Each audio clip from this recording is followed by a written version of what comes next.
This is Healthcare's Missing Logic podcast, episode number 125. Today, our special guest is Dr. Barry Johnson. And we talk with Barry about And Volume 2 Applications, which was written by Polarity practitioners just like us. So don't miss it.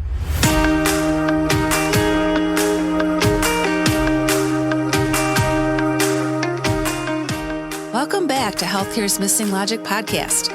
This is the only podcast that shows you how to leverage polarity intelligence, an essential competency for healthcare leaders, and the missing logic in healthcare, so you can create healthy, healing organizations and become a thriving, resilient, and unstoppable healthcare leader. We are your hosts, Tracy Christofferson and Michelle Trosett. We've been best friends and colleagues for over 30 years. And during that time, we coached healthcare leaders across North America around how to create healthy, healing organizations. Today, we coach healthcare leaders and leadership teams to live thriving, resilient, and balanced lives, combat burnout, and create the best places to give and receive care. This podcast is for the unsung hero of healthcare, the healthcare leader. We want you to know we see you and we'll be here for you each week. In this podcast, we're going to challenge healthcare's industry norms, flip limiting beliefs, and share proven strategies so you can be your best self at work and at home, live and lead intentionally, and experience well-being and joy. We are glad you are here and look forward to sharing the journey with you. If you aren't totally convinced this podcast is for you, just listen to a few episodes and convince yourself.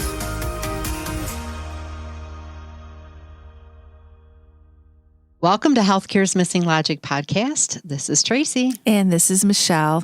Welcome back. Yeah, welcome back. It's another glorious day here in the podcast studio. We're having just way too much fun. Yes, we are. Way too much fun with our favorite people.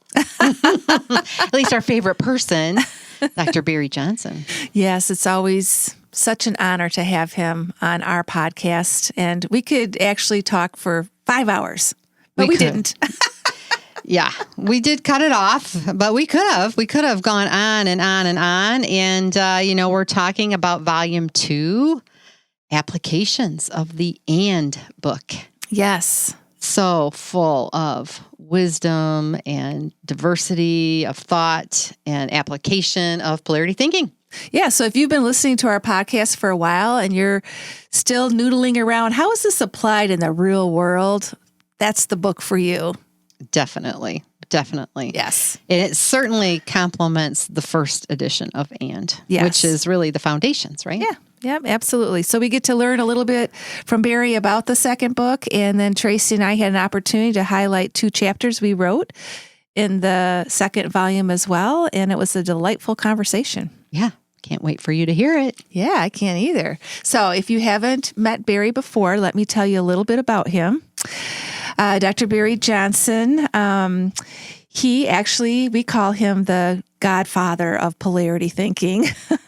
And in 1975, Barry created the first Polarity Map and set of polarity principles. He has a BA in psychology from the University of Wisconsin, Eau Claire, a PhD in organizational development from the International College in Los Angeles, California. And Barry has worked with, as you'll learn in this podcast interview, diverse industries, business, government, education, and not-for-profit organizations around the world. He's an avid outdoorsman, an intrepid traveler, and brings head and heart together in his teachings and consulting. Barry and his wife, Dana, have 5 children and 11 grandchildren. And so without further ado, here is our interview with Barry Johnson. Well, Barry, welcome to Healthcare's Missing Logic podcast. As always, it's just incredible to have you here. Well, thanks for inviting me. I appreciate it. Yeah, we just have to tell you, you're our most frequent flyer. This is your 4th time, if you don't realize it. We do. Oh. Not that we have favorites other than Barry. Barry is flying first class now. That's right. Getting the special treatment. Well, I love the opportunities. It's been great. Oh, it has. It's always so much fun, and we're just so looking forward to today. Very grateful. Just a huge congratulations to the second volume of your book and the applications, and oh my gosh, we just can't wait to talk about it because it is so full of wisdom and just the incredible author. So we're so excited to talk about it. Mm-hmm. I'd just like to clarify one thing about what you said there. You said the second volume of my book, and it's actually the second volume, which is your book. That's true. That is so true. Yeah, and one of the things that I'm actually at many levels, I am more proud of volume 2 than volume 1, because I think, well, any of us can write a book, that we think is important and share with the world, and I like doing that with volume 1, but there's something special about having 51 other people decide that this is important enough to write their own chapter or chapters in this book. And so I'm really grateful to both of you and to Bonnie for the work that you've done on the 2 chapters you've included in this, in volume 2. And of course, all the other authors that have made it so rich. So thank you for your volume 2. Yeah. Oh, wow. And it was such a privilege just to contribute, right? Oh, definitely. It really definitely was. And I can sense your pride in having both of them available now. Yeah. Awesome. And we've been anticipating. So it's great that today is finally here. And to have to be with you is just an honor. Yeah. So, Barry, we'd like you to share with our listeners some context of why you planned the 2 books the way that you did. And we know that you covered this in the intro on both books, but now's a golden opportunity. People are listening. Why did you do it in this way? What drove it in a couple of things. One is that as I was writing volume 1, I got to the section towards the end of the book. I deliberately wanted to introduce polarity thinking in the Foundations book in areas that were around which there was less controversy, and move into the more controversial parts of the book at the end after people had been grounded in polarity thinking, so they could bring polarity thinking to the more controversial issues. So at the end of the book, I was talking about the interface between dominant culture and marginalized cultures, and how a polarity lens is useful in addressing poverty, racism, and sexism. And when I got to that section, I became just painfully aware that I was the one describing this, and I am a member of the dominant culture in all of those areas. Poverty, racism, and sexism, I'm in the dominant culture, and I thought, here I am in the dominant culture talking about the interface and the desire to, and I talk about claiming power and sharing power as an important dimension. And I thought, well, how do I share power while I'm writing this book? And I thought, I really, what I need to do is I need to create a setting for the voices of the marginalized so that they could speak, so that the women and people of color who've been involved with polarity thinking could share their voices to this. And I thought first of just having that be the second half of the book. Then I looked at how big my book was becoming, and I thought, no, this is worthy of a second book.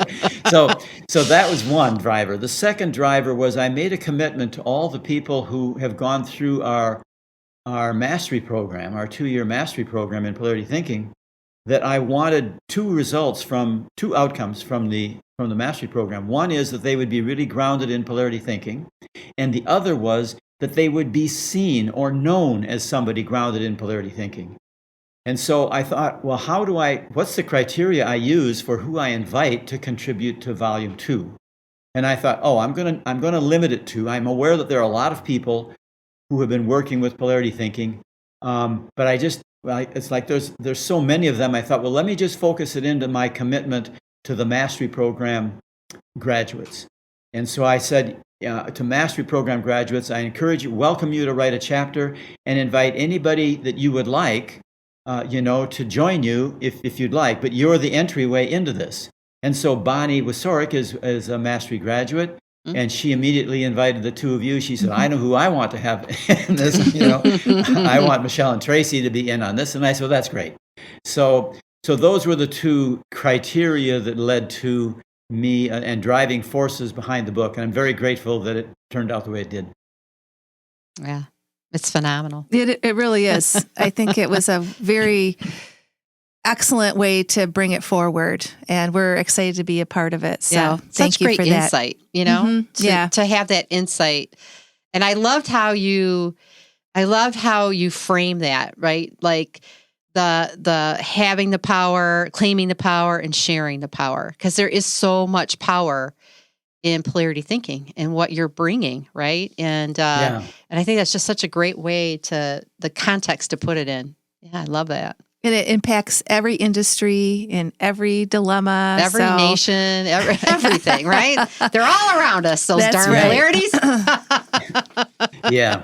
And it was wonderful to get the breadth of response in terms of, as you mentioned in volume 2, there's a lot of different disciplines that are there, focusing on individual levels of development, focusing on organizational areas of expertise and concern, and then even at the national and international level. So, the levels of system are diverse, and the areas of discipline are diverse.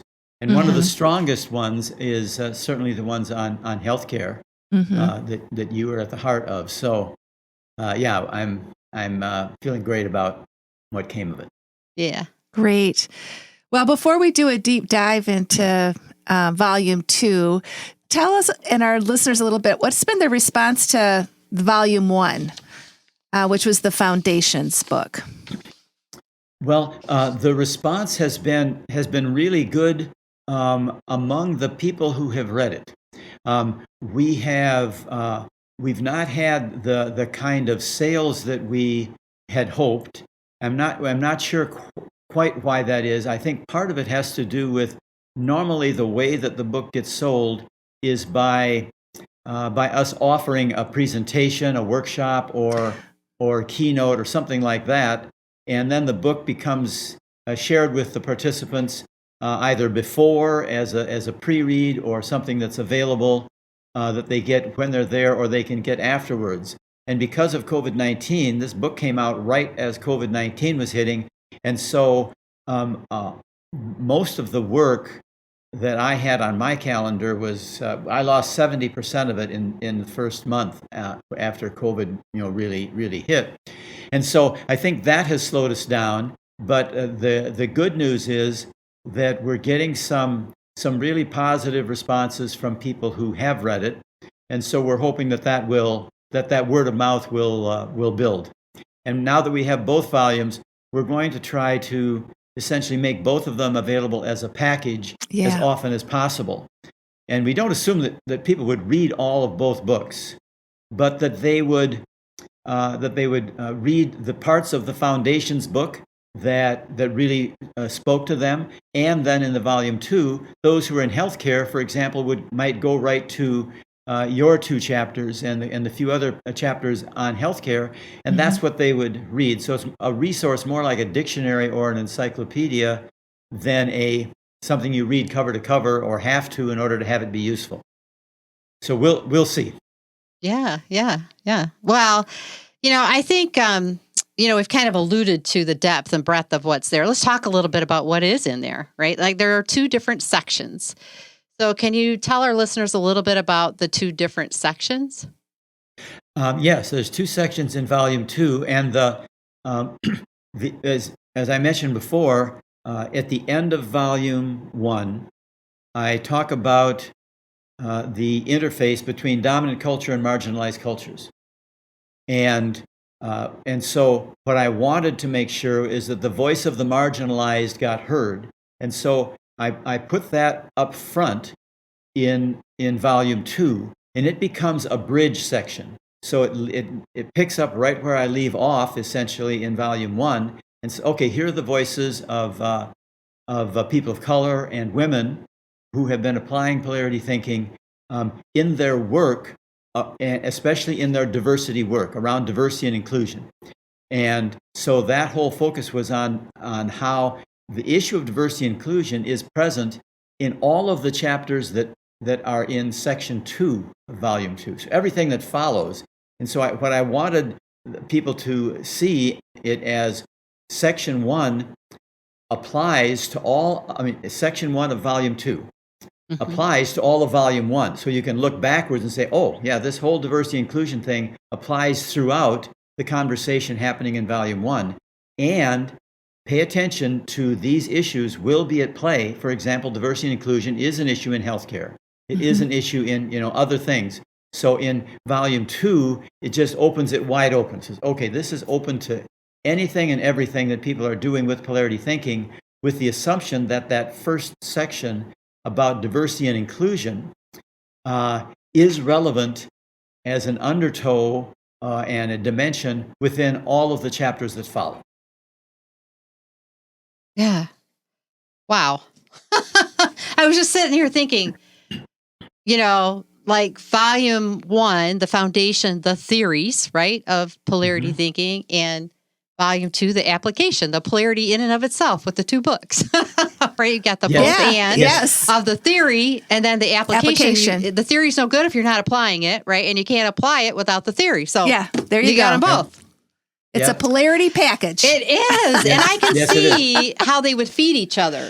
When you think about the application, the experiences people are having, the stories that are in there, and all these different polarities. And then like if you started there with the stories, then to get the clarity and the depth of understanding around the theory, going back to volume 1, right? To really understand what they are, how it really works, how they all work the same way, right? Yeah. And so I can see how doing that as a package would be really, really helpful for people, and really, how they feed each other. It's really cool.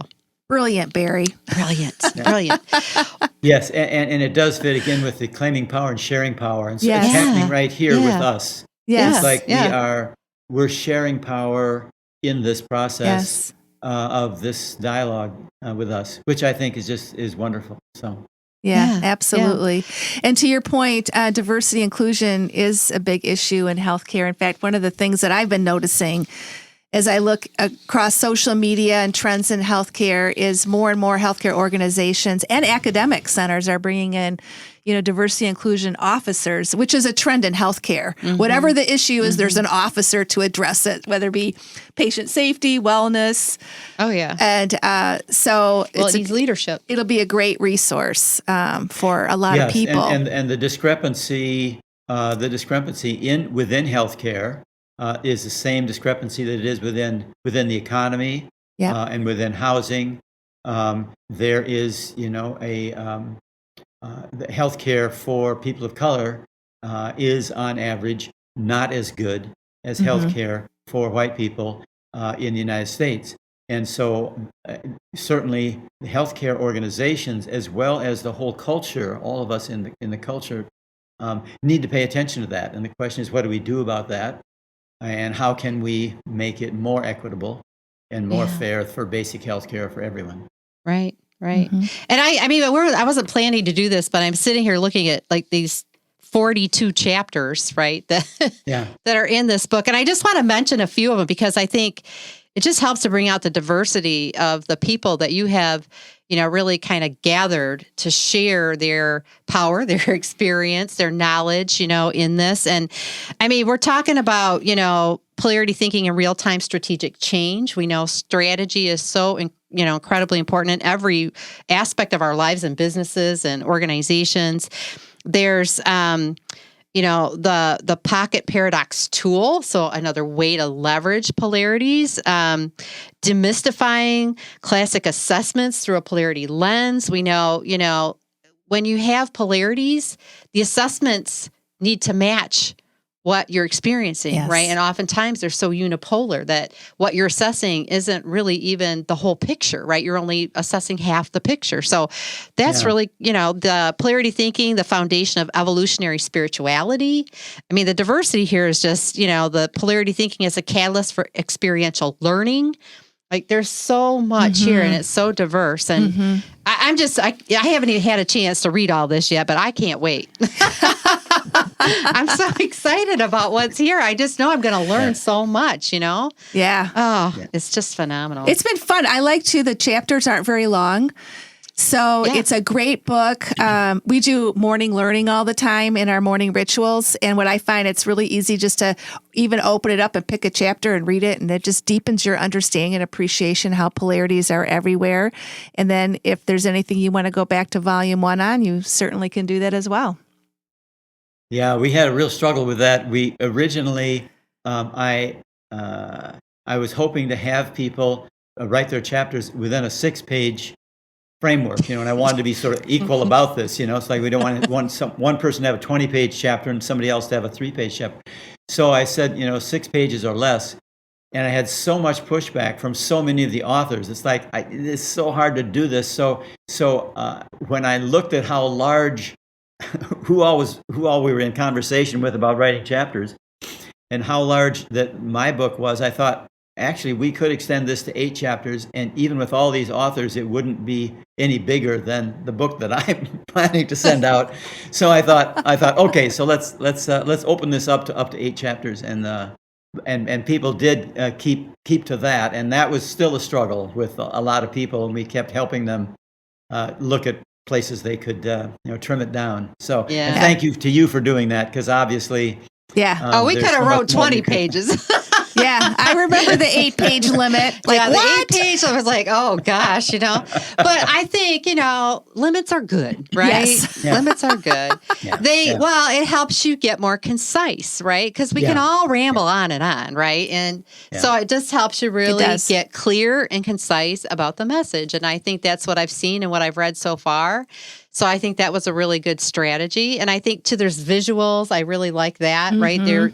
So I think that's very helpful as well. And, we were certainly honored to join our mentor and close friend, Bonnie Wasork, in writing the chapters that we wrote. And, it was just a great experience anytime that we can connect with Bonnie and do some more work with Bonnie. We love that. And of course, to support you and Polarity Thinking and spreading that across the world. We're just thrilled to do that. And so we wanted to spend just a little bit of time talking about the 2 chapters and kind of, sharing our perspectives and getting your perspective on those chapters as well, Barry. And, the first chapter, chapter 20, was the importance of polarity thinking in healthcare. And of course, that stemmed from our 30 years of experience and working with Bonnie and hundreds of healthcare organizations across North America, to create healthy healing work cultures. And polarity thinking was like a fundamental principle to the framework that we used in working with those organizations. And one of the things is, we really learned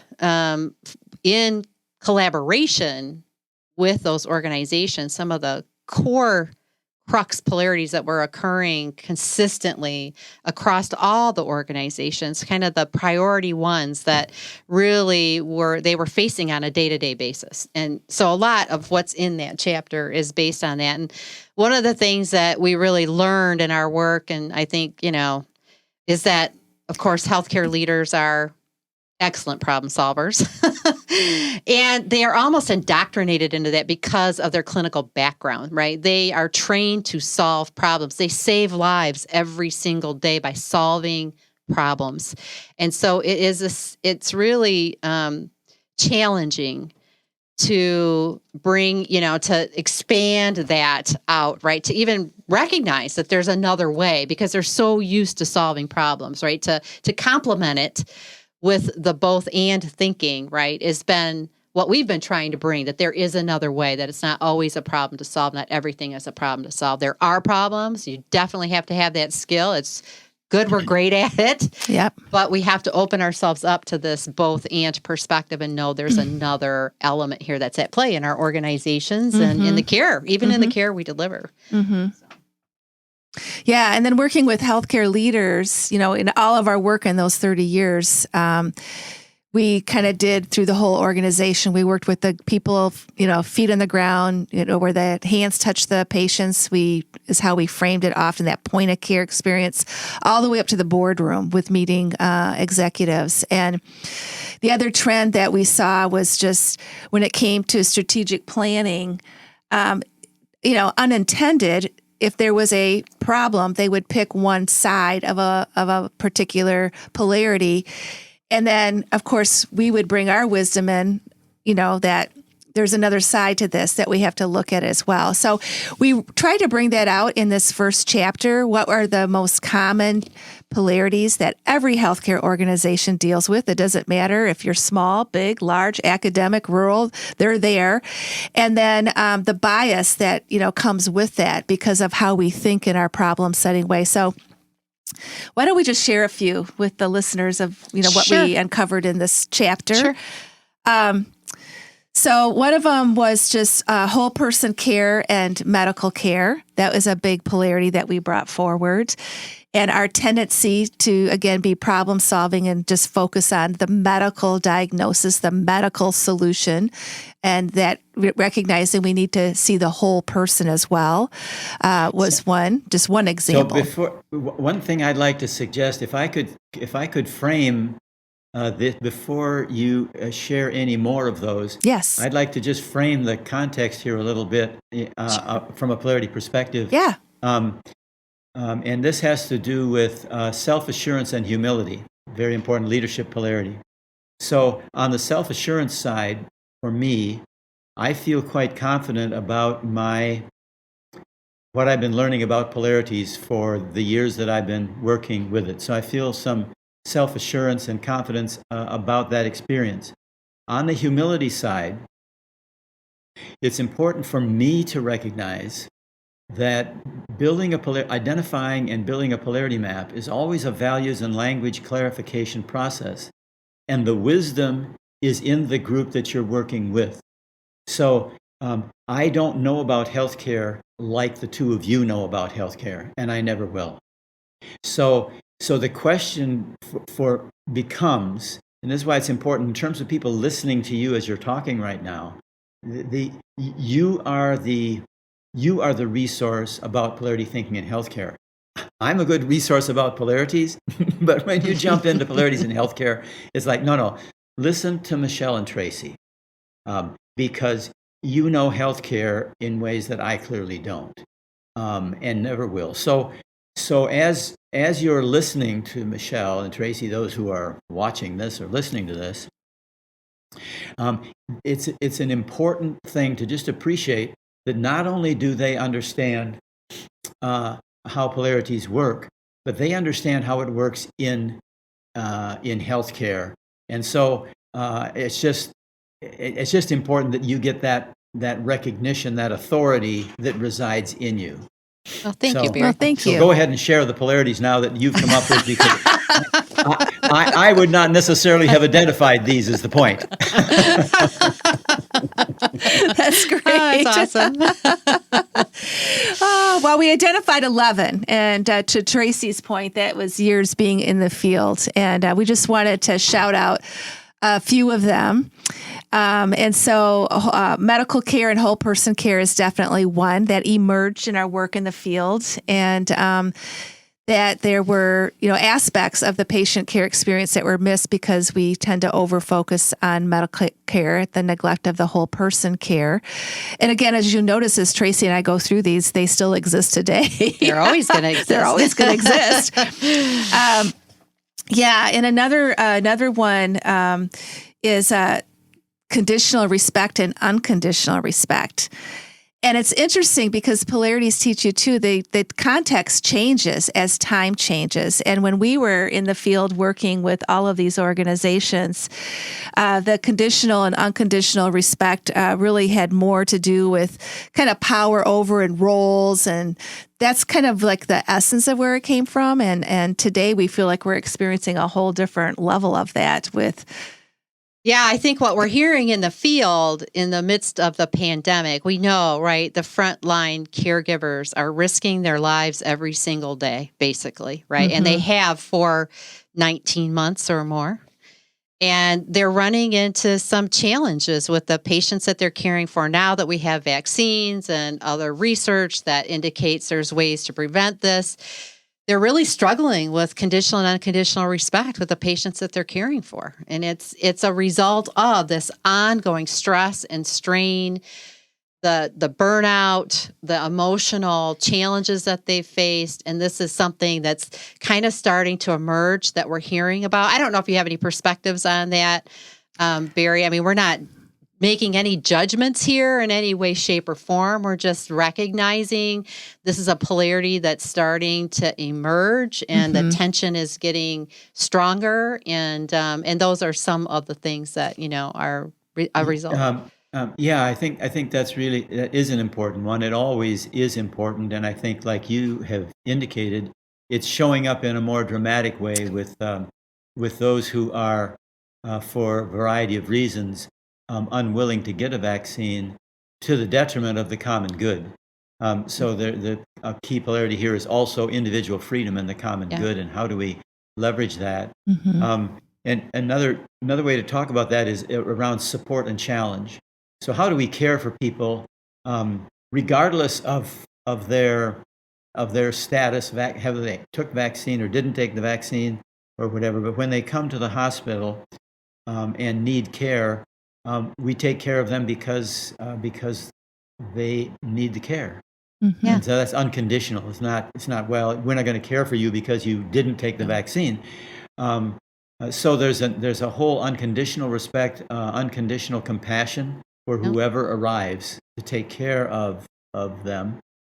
And how do you as medical professionals communicate to the community and challenge the community to say, look, you need to take care of yourself and take care of us as people delivering health care, and take care of your other family and relatives, take care of other people by getting this vaccine. Yeah. And so there's a challenge dimension to that, and saying, there are conditions which you are creating that are impacting a lot of other people.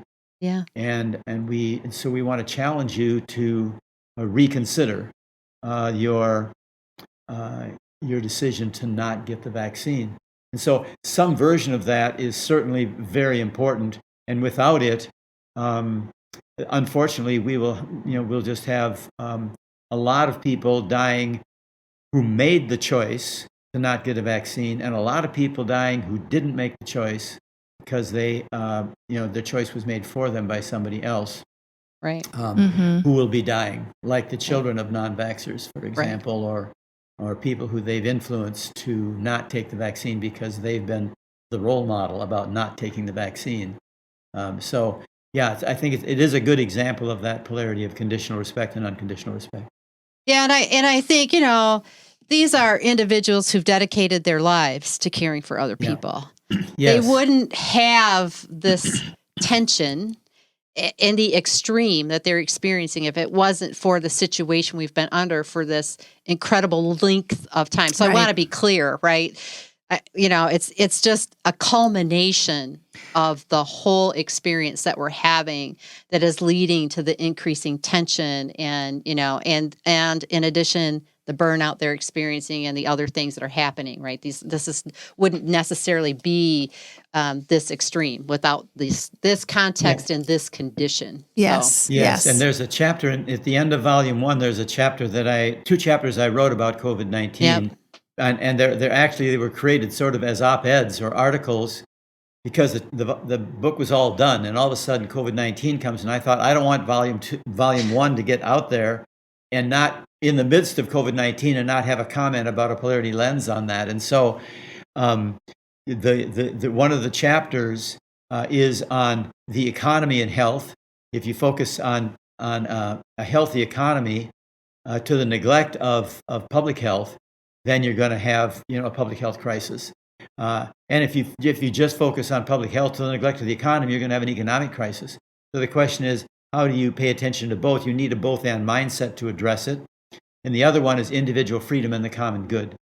And so how do you manage the tension between wanting as much individual freedom as possible while also making sure that the individual freedom is not expressed to the detriment of the common good, which is what is happening with the lack of taking the vaccine. Yeah. And we have all sorts of rules about taking other shots that are just required in order to take care of the common good. Yep.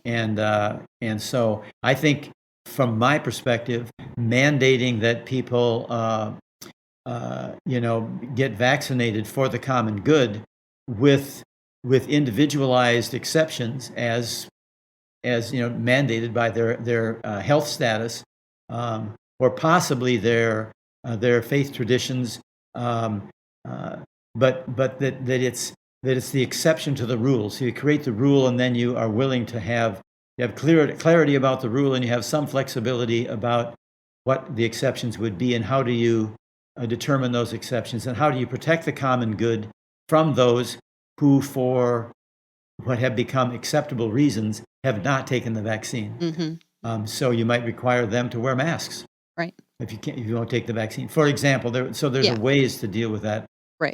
But an underlying polarity is individual freedom and the common good. Yeah. And we actually had you on our podcast in the past where we talked about those two. Yeah, so we can put the link in the show notes. Yeah, that'd be great to refer people back to those. Okay. Remember? Yeah. That was one of your frequent flying times. Anyway, those were some ones that Tracy and I, in preparing for today's interview with you, really identified that they're still there, but there's a little bit more emotion around them right now. They're a little bit more prevalent because of the different contexts. But we also have a lot of other polarities in healthcare in this chapter that we bring out that, to Tracy's point, they'll always be there. Patient satisfaction, staff satisfaction, margin and mission. There's just several polarities in healthcare that are key for leaders and organizations to manage.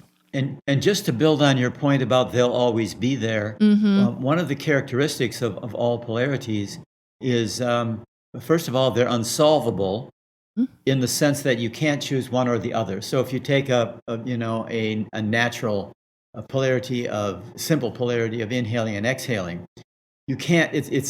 There is a natural oscillation between the two over time, and you can't just choose one as a solution because it's a good thing. Inhaling is a good thing, but it's just not sustainable. And so you can't solve the breathing process by choosing one or the other. This applies to all polarities. So all the polarities that you identify in healthcare will have been in healthcare since the beginning of healthcare, and they will be in healthcare as long as there's healthcare.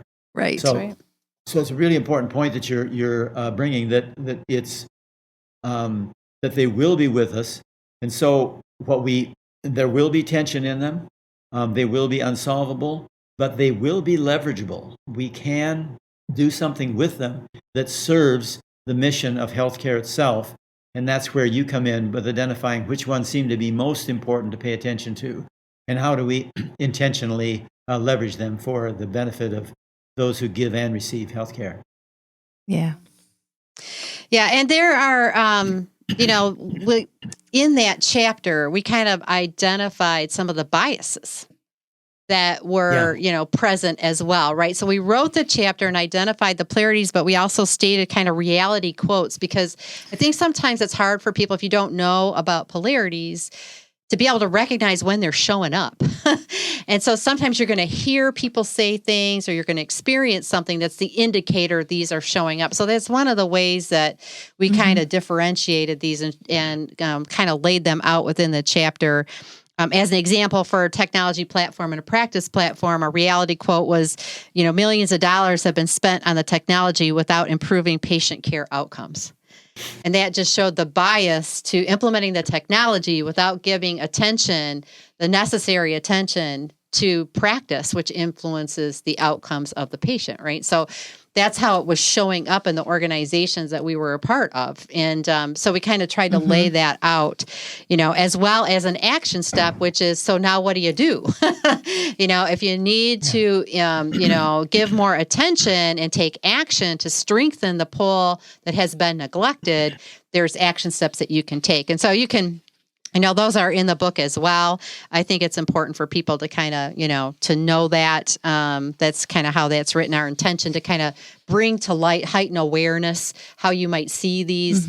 Somebody reading that statement might go, oh my gosh, it's happening in my organization right now, right? And they didn't even realize that was a polarity. I think the other thing is at the end of this chapter is a statement that, I think is really important to note. And that is just that the simplicity of polarity thinking is magical. And it's in the complexity That's what assures the sustainability of the greater purpose, right? So the concept is not hard to grasp. And most people go, oh, yeah, that makes sense, right? But it's in the complexity of how it works over time, the actions, the early warning, like and the layers that can occur, the multi-polarities, right? That's what really leads to that sustainability and the outcomes that you want to achieve. So I think that's important to note as well. Yeah, we wanted to point that out because that's been our experience. Yeah. People get really excited about the concept and they do grasp it, and the concepts, makes a lot of sense, but it's really understanding how that energy works and how you can influence it, and what that it gets a little bit more complicated. Yes, it does. And one of the points that really fits consistently within that chapter 20, where you're looking at essentially the way I would say it is, with the polarity, you've over-focused on one pole for all the good reasons that pole is there, like technology, all the advantages that technology brings. But when you look at technology, high tech without high touch, without that other pole, you experience the downside of that pole. Yes. And two things that are important about that as general characteristics of all polarities is, first of all, you're going to get the downside of the pole you over-focus on. Then you find yourself in the downside of the other pole as well. And the question of how did we get here? And so if you're going to trace the history of how did we get here into both downsides, it's like, which one did we overemphasize or give an abundance of money or energy or power to, that has caused us to find ourselves in the downside of both?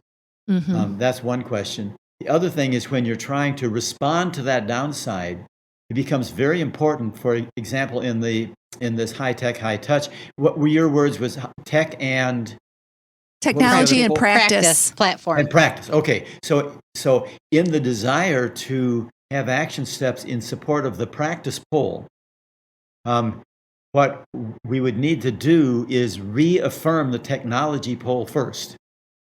And say, look, we're not asking that you let go of technology. We want to continue to have technology, improve technology, absolutely.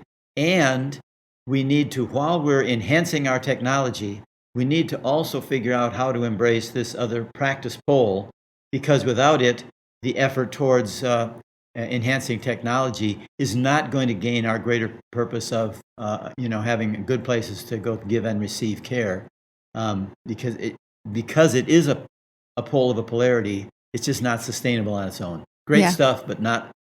It's like inhaling; it just doesn't work alone. Exactly. That's right.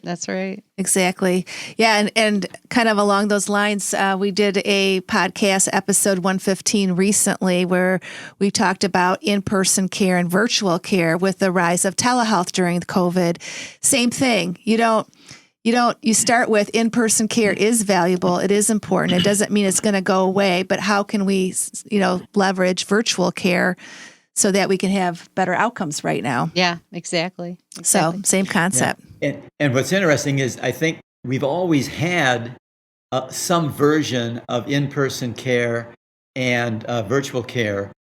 When we used to call up the doctor and tell him what's going on, and he or she would respond, "Well, how about you do this?" And so I mean, it's always been there at some level, and now we have the possibility to do it more sophisticatedly.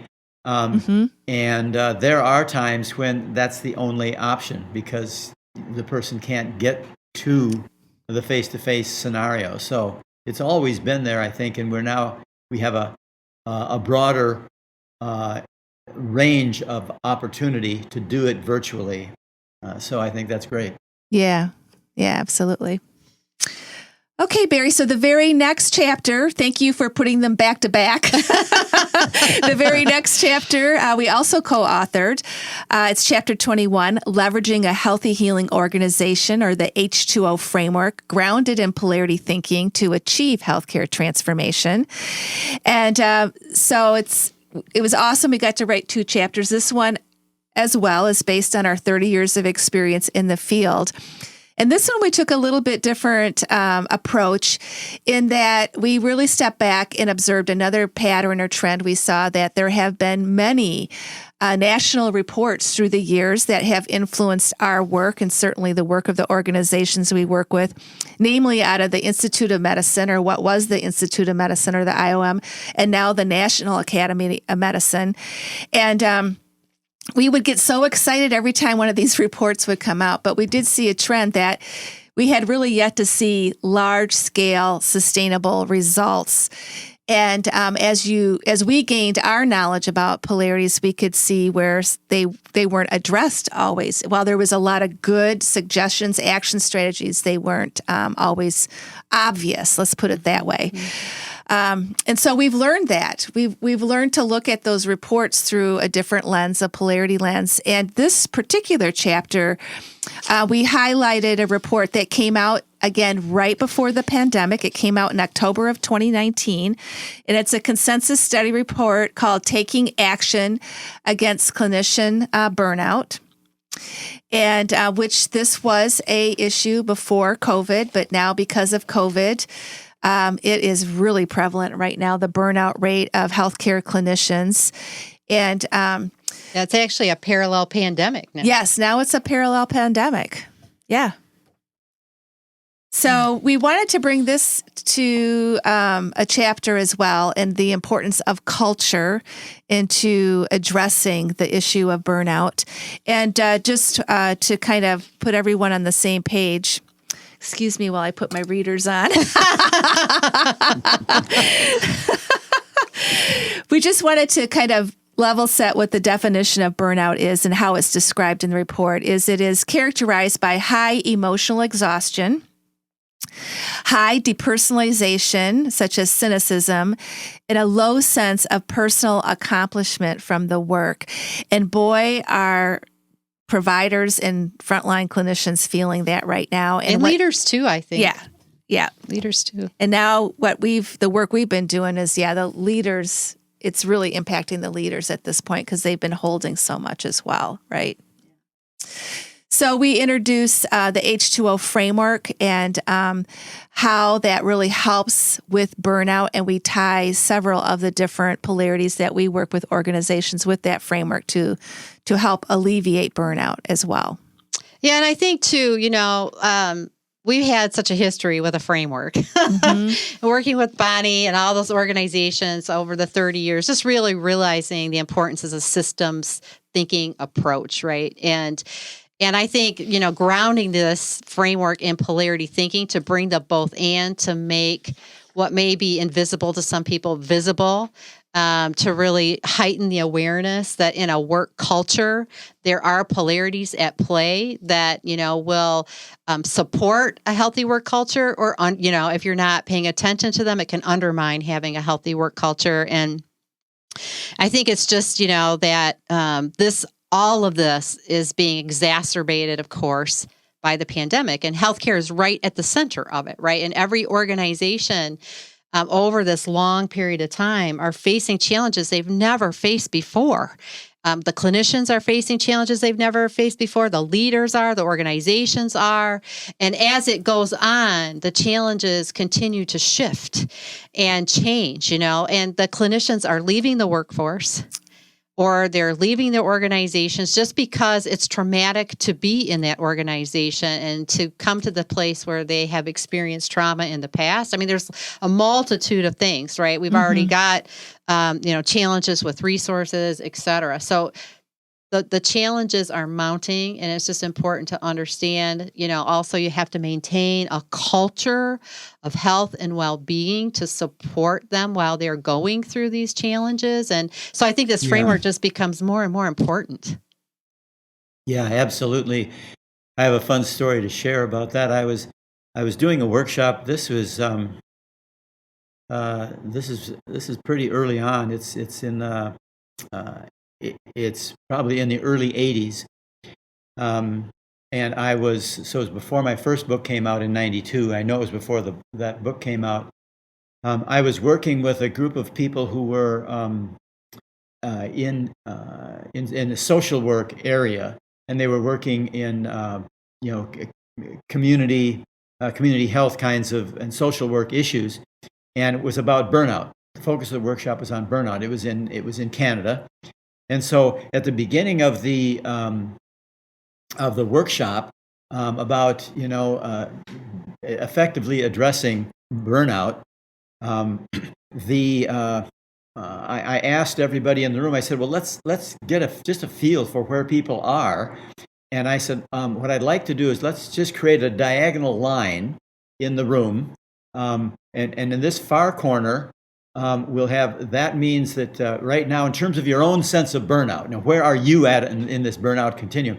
And this is I'm fried. I'm absolutely almost done. I'm at the precipice. And in this other end, actually things are going well. I'm kind of really vital and feeling great." I said, so on this continuum, I said, why don't you just put yourself wherever you are on a scale of 1 to 10, and let's see where we're at. And one of the people said, well, Barry, are you talking about how I'm feeling energetically in terms of the clients I'm working with or the system I'm working in? And I said, well, that's a great question. Let's make that distinction. Let's do 2 of them. So I said, okay, so let's put yourself on the continuum about with the clients you're working with. How burned out do you feel in that work, your interface with the people you're wanting to serve? And so they got on the continuum, and they were spread out some, but it was a burnout workshop. So obviously, the filter for coming was probably they were concerned about burnout. Yeah. So there were some of them at the end of the.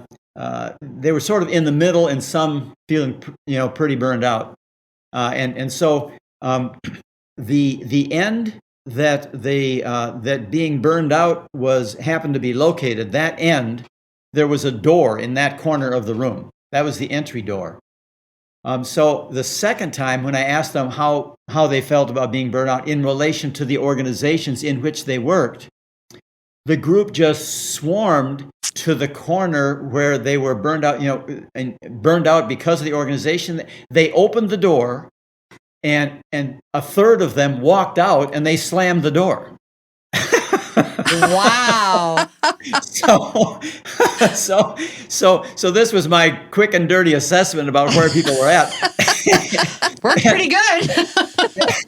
And so then they came back in. They opened the door and came back in, and they looked at me and they said, we did not know how pissed off we were until we started walking toward, and how just angry we are about the systems in which we live. So we changed the name of the workshop on the spot. I had a day with them, and this was the first 15 minutes or 20 minutes. And so we called it Beyond Survival in the System. Yep. So how do we improve our systems so that they support us in working with the clients that we have? And that was so that was really early on. It was a part of the emergence of the whole polarity focus between focusing on the system and then focus individual responsibility. Yes. And I write about this in Volume 1. Individual responsibility for your health and your just not being burned out, and organizational responsibility. Yep. Yep. And so I'm very clear with organizations when I work with them. I get invited in sometimes to. So we want you to help our people, manage the work-home polarity more effectively. And so can you work with them? And I said, well, yes, I can. However, that's really one pole of a polarity. The question is, no matter what I do with them, if the culture says you have to work 100-hour week here, then there's not much latitude in their individual lives to actually manage it. Exactly. So we need to pay attention to what is the organizational responsibility as well as the individual responsibility for the burnout issue.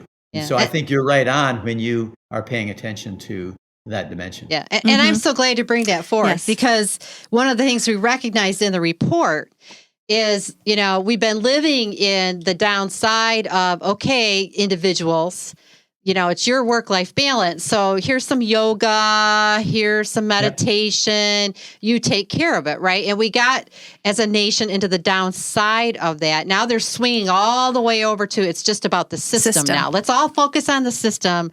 And so they're not recognizing this pendulum swing, right?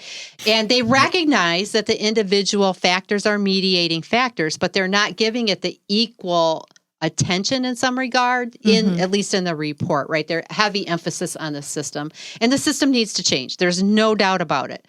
But that's why we've set up MissingLogic isn't just about this framework and a healthy organization. We work with individual leaders as well, right? And then the clinicians, right? To really get that both and, right? Strengthen the individual, you strengthen the organization, right? Manage the culture of the organization, you help strengthen the individual. They're going to go hand in hand, and it's a both and that's what we do, right? At MissingLogic. And that's why we brought this forth in here too, is these are system issues, and it does require a framework. And a big thing about our work also is the importance of measurement. And again, back to, right, you can't change what you're not measuring. And the other thing is you can't just measure the unipolar aspect of it. You have to measure the both and. And that's why this framework and what we shared in the chapter is all around these 8 crux polarities that are essential for a healthy work environment. You have to manage the technology and the practice platform. Technology is having a significant impact on the workforce in the clinical setting. So you have to have that polarity managed well to reduce burnout. Again, burnout's a problem, right? But there's a multitude of polarities that are contributing to that, right? And so it's kind of differentiating those. And the patient experience and the clinician experience. We spent a lot of focused time on the patient and family experience, neglecting the clinicians. And now we have burnout, right? So there's a multitude of these polarities, and we kind of bring them forth and pull them out so people can kind of take a look to see what they are. Yeah. And then also, we have an overview of the Healthy Healing Organization framework on our website.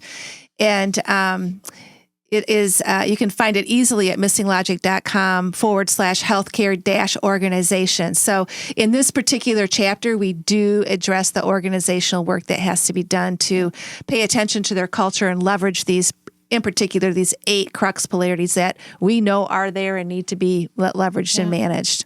And that's a great contribution that you have made by these chapters and by your work. The contribution I feel grateful to be a part of is identifying polarities in the first place and how they work and what's important about them. And so the realities of all polarities, sharing that in the Foundations book. Then the next step is, okay, so how do these realities make sense in this particular setting, and in your case, in the healthcare setting? How does it make sense there?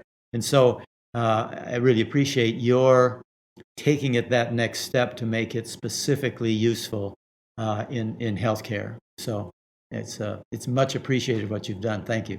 Oh, thank you, Barry. Thank you. Now, how does everybody get these books? Yes. What's the best way for them to get these books, Barry?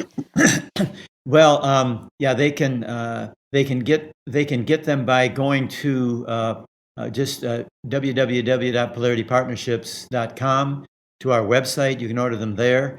They're going to be available on Amazon soon at Amazon. So that's another place that you can get them. They're both out there and available, and we'll make sure you get them if you want them. That's right. Awesome. We certainly will, right? We'll help with that. All right, Barry, now it's time for the missing questions. Are you ready? Oh, okay. All right. Yes, I think I am. All right. Yeah. Don't worry. You got this. We're not going to ask anything you can't answer. We just want our listeners to get to know you on a little personal level. We've talked about your incredible work and contribution and bringing, both of these books into existence and making them available to the world. And so let's learn a little bit about you. And so the first question is, what are you most disciplined about?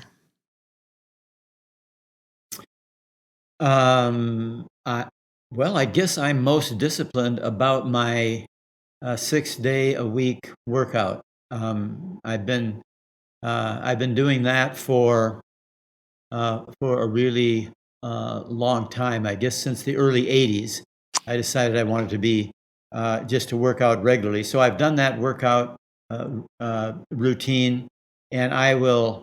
I'll do. Most weeks I will do 6 days out of 7, and on a rare occasion it'll be only 5 days, but I'll do 5 or 6 days a week, and so I feel most disciplined about that. And what I'm noticing is I see myself as in this. I'll be 80 in June, so I've got this sort of glide pattern. I'm not doing as as intense a work as I can just watch myself, reducing some of the things that I'm doing or how intensely I'm doing them. But I am doing them regularly, and so I've been blessed with sort of minimal injuries of any kind. So that allows me to, and not a lot of, health issues that keep me from doing the workout. So that's my most disciplined. That's inspiring. Wow. Yeah, and you're reaping the benefits. Yeah. Well, you're doing what you need to do. Don't worry about it, right? Don't worry about the intensity of it. You're moving. That's the big thing, right? Yeah. Hey, half the time if you wake up, you're breathing and you're moving, it's a good day, right? Like That's right. Let's not complain about anything else. So, okay, the second question. Now, when was the last time you sat in silence? Yesterday. I have I build a silent time and a meditative time into my workouts. So when I'm halfway through, for example, when I bicycle around the lake, it's about 7.5 miles around the lake. And so in the routine, I build in, there are different sections that I'm being anaerobic. About 6 different times I'm anaerobic during that cycling. And but then I stop by the lake. It's around a small lake close by, and I stop and I'm still for a while, and I have sort of like a meditative process, and so that I do every day I work out. So it would be yesterday. I haven't done my workout yet today. So. We interrupted. that in of itself, it's a polarity. Yeah, exactly. Activity, rest, and silence. Yeah, that's right. Oh, great. All right, here's our wrap-up question, Barry. Of course, we don't have to tell you that everyone has a preference poll for a polarity, and so we're going to share a polarity with you, and we want you to tell us what your preference poll is. Okay, you ready? Yep. Okay. Doing or being? Doing. Oh, that came really fast. Definitely your preference, Paul. Yeah. So when I'm vulnerable, I really have to work on making sure I take care of the being pool. Yeah. See, be vigilant about that. Yeah, that's just one that, we have really been working on ourselves. Yes. And thus the question about silence, right? Because when you're in silence, you're just being, right? And I think it's just such an important polarity for people, for all of us, really, to manage our lives, the stresses that we, experience. And we're driven people, right? Like we're leaders. You just wrote, a book, and you facilitated another one coming into existence. And, we tend to focus on the doing side all the time, but the being is so, so important. Yeah. Yeah. So thanks for sharing that. Yeah. Oh. And thanks for the interview. Wow. Yeah. It was so awesome. And it was an honor for us to not only contribute to the second volume of your book series, but also to share it with our listeners who are listening to us because they're very interested in what MissingLogic's all about and polarities. Learning about polarities. So, yeah. Well, thank you for inviting me, and thank you for your contribution. The mission of Polarity Partnerships is to enhance our quality of life on the planet by supplementing or thinking with and thinking. And everything that you do at MissingLogic is contributing to that mission. So I'm very grateful to that reality, and thanks for inviting me. Oh, I appreciate it. Oh, we've been so blessed, and our listeners have been blessed too. Yes. So thank you. And for our listeners, this wraps up another episode of Healthcare's Missing Logic podcast. And we'll see you next time. See you next time. Bye, everybody. Bye now. Thank you. We hope you enjoyed this episode of Healthcare's Missing Logic podcast, now a top-rated podcast for healthcare leaders. Please share this podcast with other healthcare leaders and anyone else you think would benefit. We are certain that if you found value in it, they will too. If you haven't already done so, please hit that subscribe button so you don't miss any episodes. And also, it would mean the world to us if you took a quick moment to leave a rating and review on Apple Podcasts, Stitcher, or your favorite podcast player. It helps to get the word out about our podcast and incredible guests. Be sure to subscribe to our YouTube channel if you want to watch our podcasts. You can also follow us on our Missing Logic social media channels, LinkedIn, Instagram, Facebook, and Twitter. Until next time.